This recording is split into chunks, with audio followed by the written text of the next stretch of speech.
So just to recap, the end of July I left the truck. It was running at that point. What we had done is we had replaced the head gasket. We had repaired the head because if you remember there was a crack in the head, and we got that repaired instead of trying to look for a new head.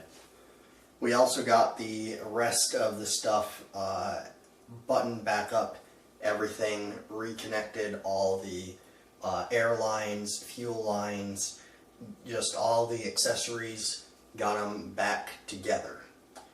We also repaired the exhaust manifold.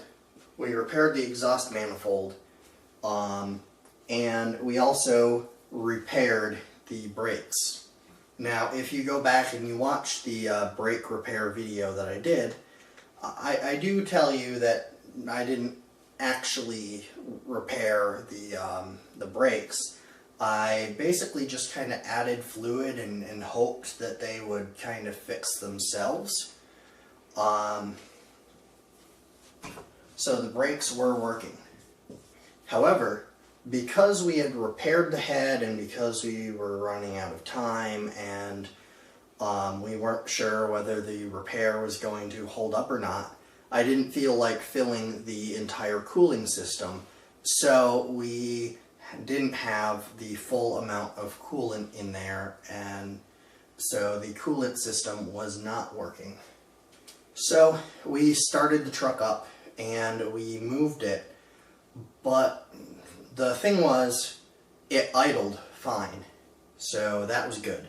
Before, it wouldn't idle, and that was a big problem. Now it actually idled, but whenever you stepped on the gas, it had this cracking, popping sound, and it just didn't feel right. So we parked it somewhere kind of out of the way, somewhere where it could sit for at least the rest of the summer. And our plan was to reevaluate, get new parts, actually replace the head, and try and figure out some other stuff. But the place where we parked it, it couldn't stay there all winter. Especially in the winter, it would be in the way of the plow as we're plowing snow, but then in the spring, that entire area turns to mud, and it would sink down into the mud, and we didn't want that. So we had to move it again. So it was November, and I came back, and my goal was to move the truck, number one, and number two, to evaluate all of this stuff that we did, see what worked, see what didn't, and create a plan for this coming summer. It's been about 4 months since we last worked on the truck. I checked to make sure there's still oil, and there is still oil in there. I also took out the number 1 and 2 spark plugs and took a quick look down in the cylinder just to make sure they weren't full of water or something. And so we are going to start up the truck and move it over so to a place where it can sit for the winter.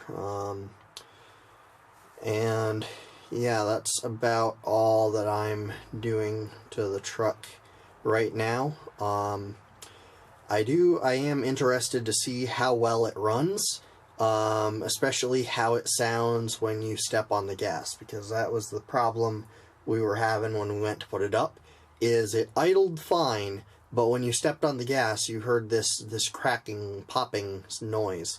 And it sounded, I was thinking about it afterwards, and it sounded sort of like when you get water in your exhaust system, or if you play a trumpet or any kind of brass instrument, when the instrument gets full of spit.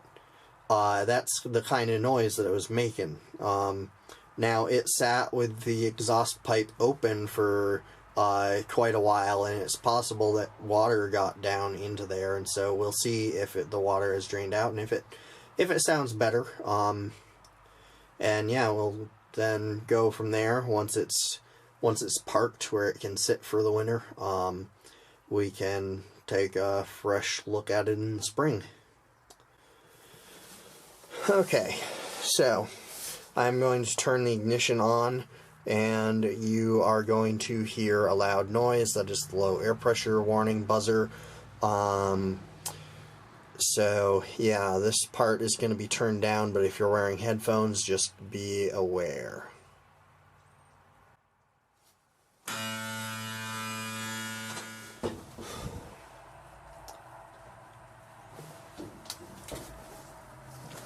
Okay, well, that's one problem right there.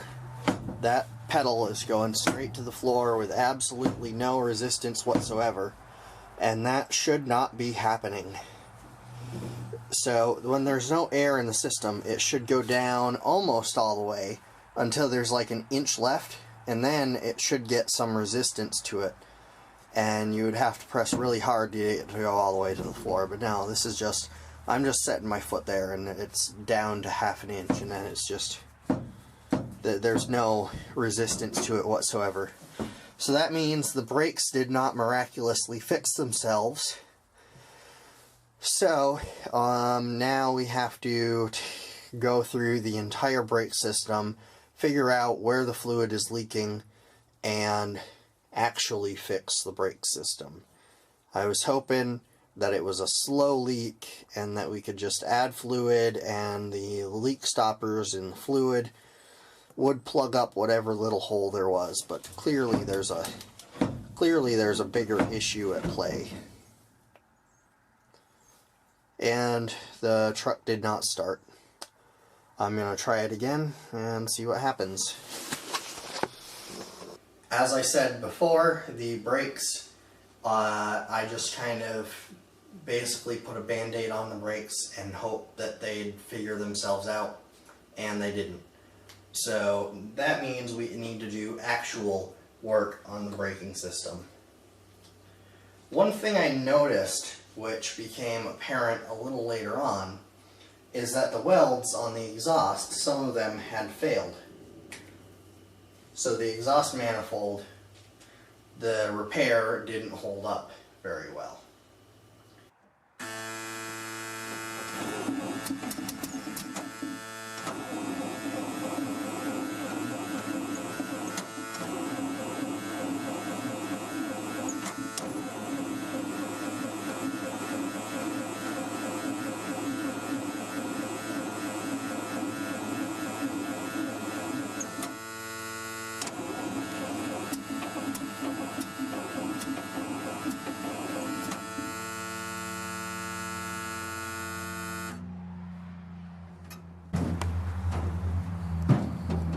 That smoke coming from?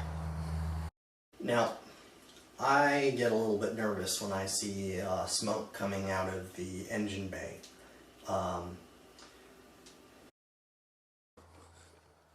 Want me to stop? No. It's coming off of there, okay. It appears to have been coming from the exhaust manifold, which I had already seen that the welds had failed, so it makes sense that there would be exhaust leaking from them.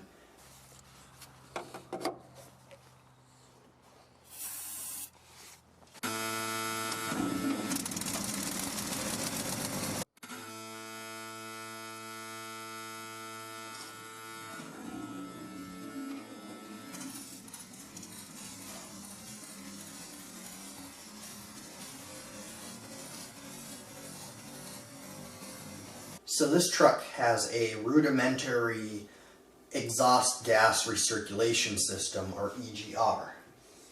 Most cars have an EGR system, but nowadays a lot of it's controlled by computers and various things, and it's more or less to cut down on emissions.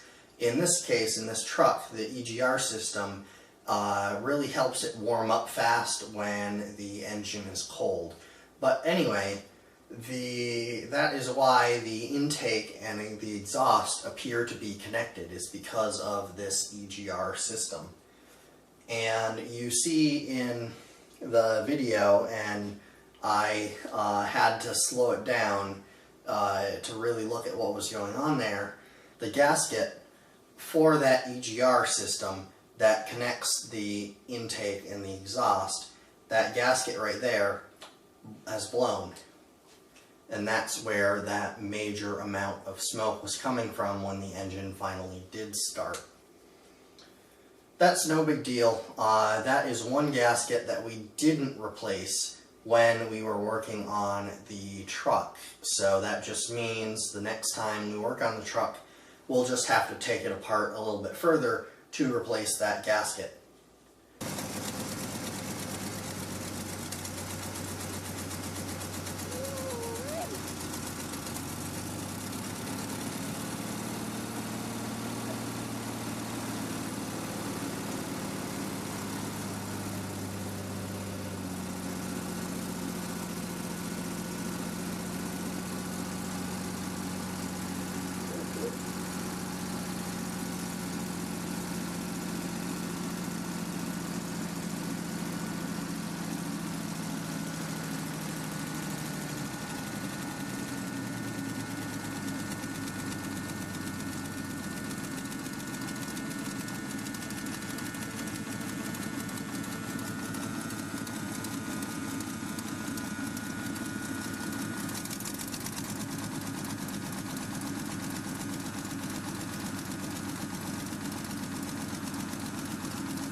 You want me to stop?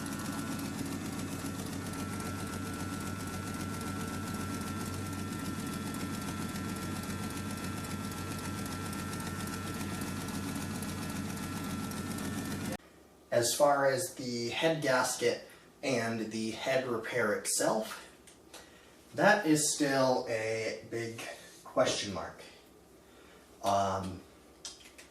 Again, the truck, once it warmed up, seemed to be idling all right. It's hard to tell. I can't quite tell whether that cylinder misfire is still there, which was the major clue that we had a bad head gasket. One of the cylinders wasn't getting enough compression, therefore it wasn't firing. So I can't tell if that's still there, but we're still having the same problem that we were in the fall.